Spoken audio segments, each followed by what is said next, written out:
What's up, everyone? Welcome back to another video. And today, I'm actually kind of excited to make this video because if you guys don't know, some of you know if you guys watch my other channels, I am a fire alarm collector. I collect different fire alarms and stuff. Those of you that watch my other channels, like my Green Mansion channel and also my other channel called The Fire Creeper, I'll link those channels in the description below at the end of this video. Well, I'll link them in the description below. So, today I'm going to be reacting to another Mr. Nightmare video. I just got done uploading 3 summer camp horror stories, or it was like 3 disturbing true summer camp horror stories. I think that was what it's called. Today, I'm going to be reacting to 3 creepy true fire drill stories. So, I told you I was going to react to this at the end of the last video. So yeah, fire drills. Everyone has them, like schools, like, hey, I go to school, we have fire drills once at the end of every month. Everyone probably has one.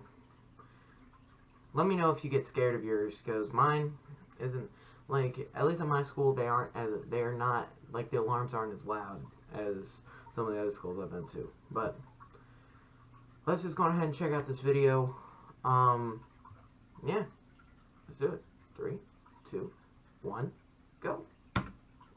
Damn, it didn't work yet.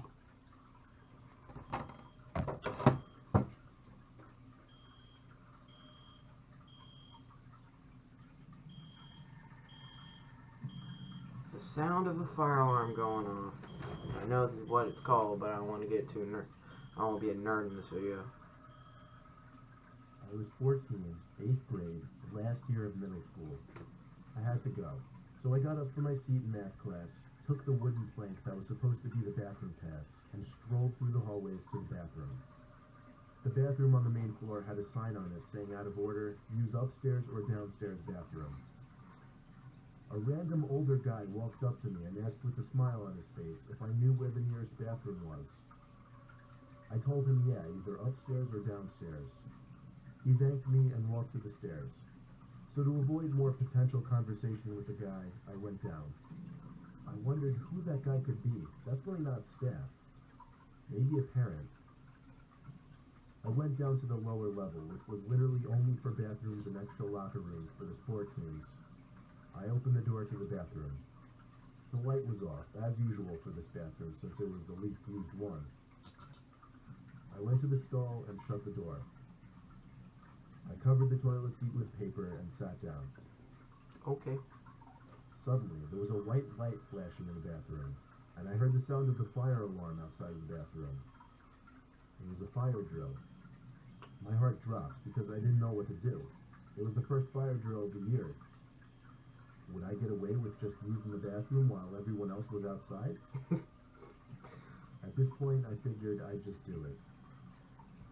The flashing light got a bit annoying, as did the alarm coming from outside. Suddenly, the alarm got much louder. Then I realized it was because the door opened, and over came marching somebody right to my stall door. I saw their feet underneath the stall. I thought for sure it was a teacher coming to check the room for any students. They didn't say anything, though. I didn't know if I should say something or not. I looked at their shoes. They were just facing the door. But I noticed they weren't just standing there. I saw through that dreaded 1-inch crack of the stall door that everybody hates. Someone's face pressed up against it. Most apparently, a man's eye, open as wide as possible. Whoa. Then there was a chuckle from the other side. I was breathing heavily now, heart racing too. I didn't know if I should scream or not.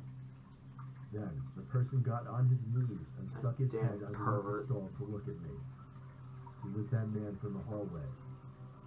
When he saw it was me, he literally crawled under the door and into the stall and grabbed a hold of me, covering my mouth first thing. I remember he said things like, don't struggle and just relax. I didn't know what he was going to do to me. It was an unreal feeling, like my life was flashing before my eyes at such a young age. An age that you think you're invincible. Then, the fire alarm got louder again as the door opened. It was the principal's voice. Is anybody in here? I screamed, and though muffled through the man's hand, the principal heard it and came rushing over to the stall trying to open it. He screamed to open the door. The man let go of me, opened the door in the principal's face, and ran for it. The principal was a very old man, so he didn't chase after him. The school also didn't have cameras at this point, so as far as I know, the guy got away. Seriously? The principal actually hugged me and was very emotional, telling me to come with him so we could call my parents. All my friends saw me almost in tears walking with my parents to their car. It was humiliating, but I was also just happy. The principal saw the man pull the fire alarm and run downstairs, so he slowly but surely made his way down there and checked the bathroom first thing. He unfortunately passed away 5 years ago. I still have great appreciation for that principal. He was my hero in a certain way. Oh, that sucks.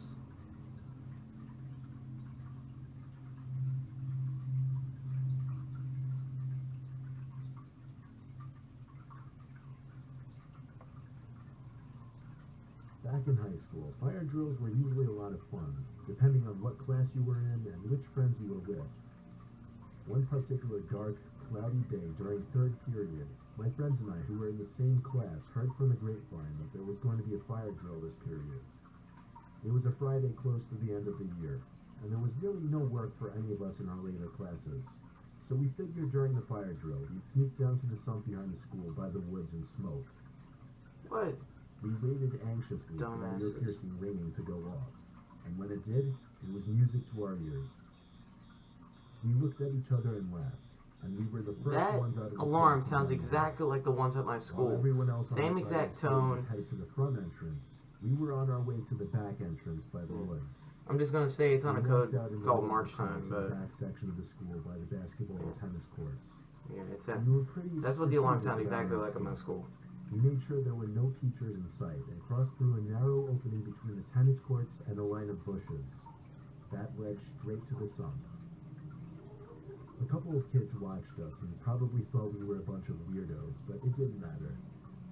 We made it to the sump, which was literally a giant hole in the ground surrounded by bushes and trees, right at the edge of the woods. It had a nickname, but I don't remember it. All I know is it was the place that everyone came to drink, smoke, and do other drugs at night. Kids even had bonfires there before.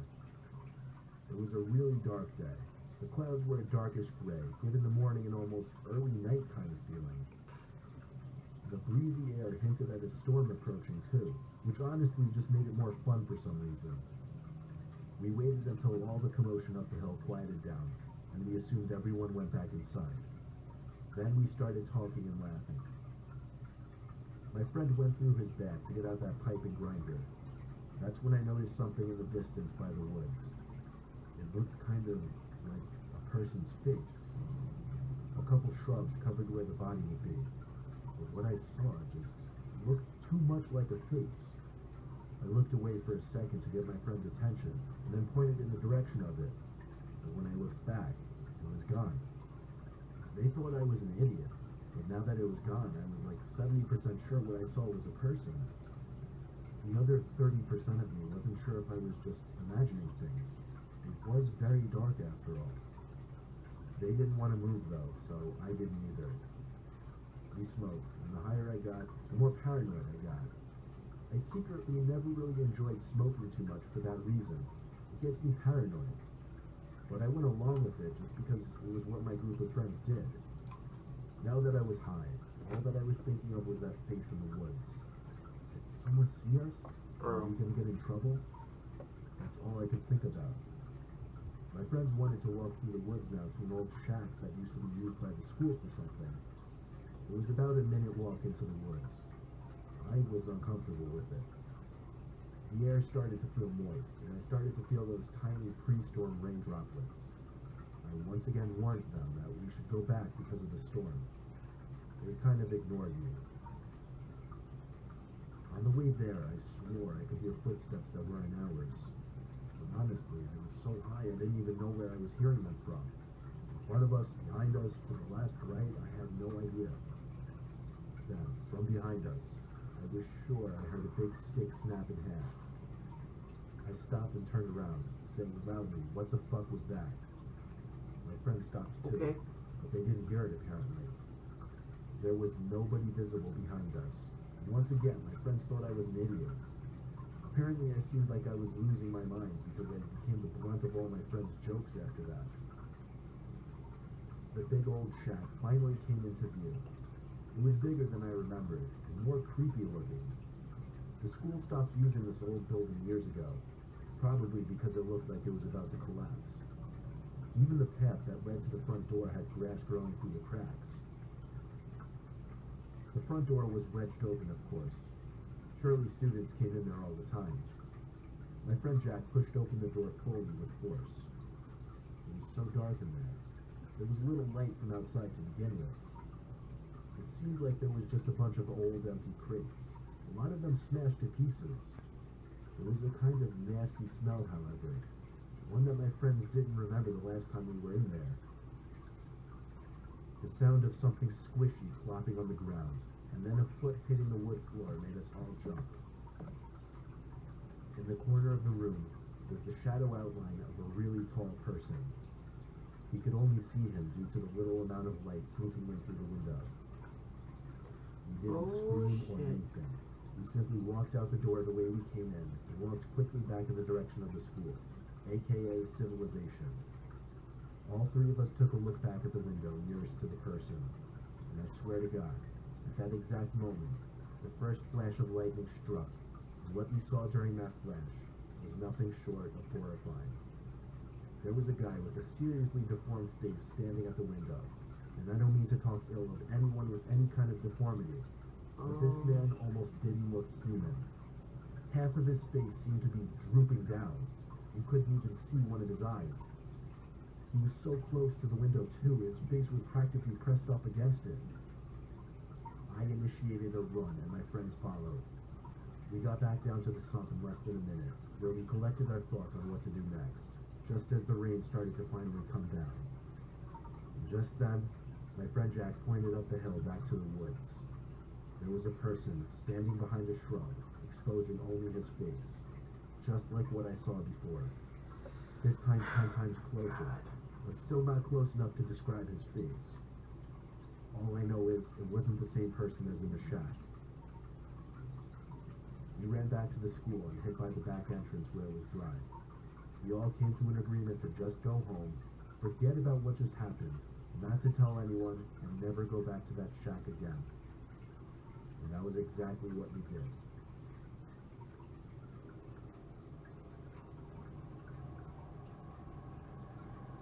Okay.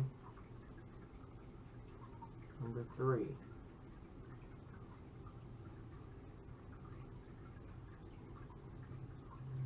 Our school had this door that led down to a half stairway to some weird dark hallway. A lot of students knew about it, but nobody really knew what was down there.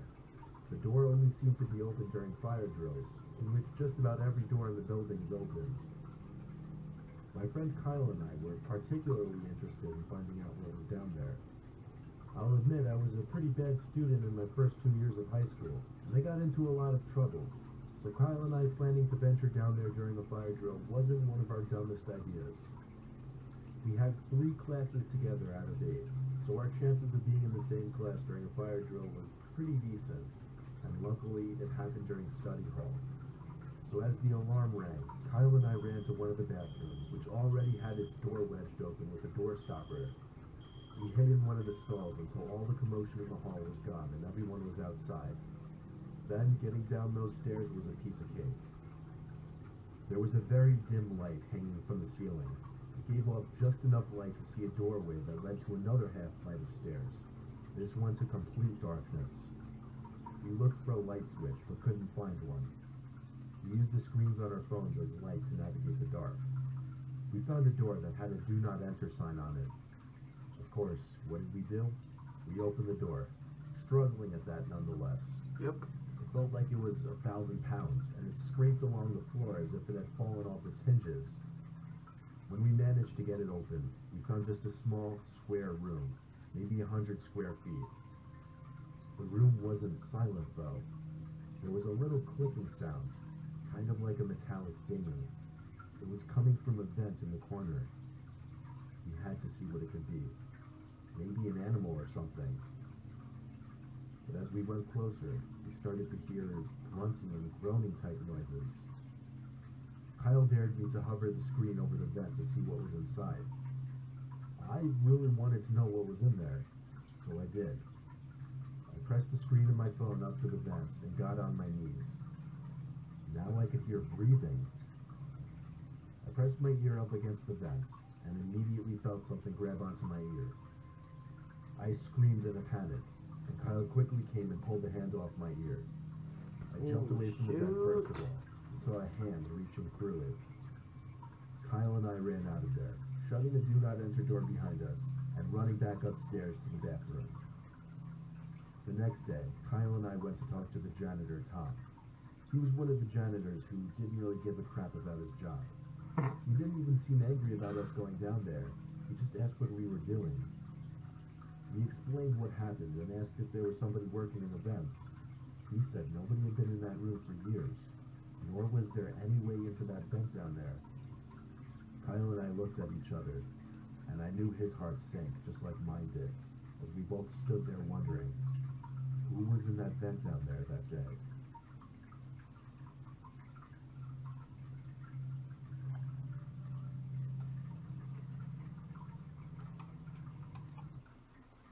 Okay, so that was creepy as hell, but... Alright, guys, so that was 3 creepy true fire drill stories. Thank you all very much for watching. Be sure to like, comment, and subscribe. Subscribe for more content. And I'll see you all later. Oh wait, and one more thing. Go Jaguars! If you're not a Jaguars fans, you better be one today, and tomorrow, and Sunday, and during the Super Bowl. Unless, of course, if you're a Viking. Comment down below who you're rooting for to win the Super Bowl. I'm rooting for the Jaguars. Who are you rooting for? Peace out.